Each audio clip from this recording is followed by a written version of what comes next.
OMG! Napakaanghang na noodles. Parang hindi ko yata makakain to, guys. Kahit si Satanas, talagang sinukuan daw ang noodles na ito.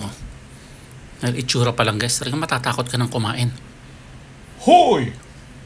Tay, kayo na naman. Anong Lucifer ang sinasabi mo dyan? Satanas, tay, Satanas.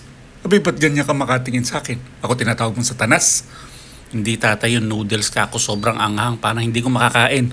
Magtigil ka. Pang-apat na cup mo na yan. Abay, walang tatalab dyan sa nguso mo na yan. Halos parang may paltos na. At yung dila mo'y parang leather. Kaya wala sa'yo ang anghang-anghang na yan. Ano pinagsasabi mo dyan? Tatay naman, nagre-record ako. Napakaabala nyo.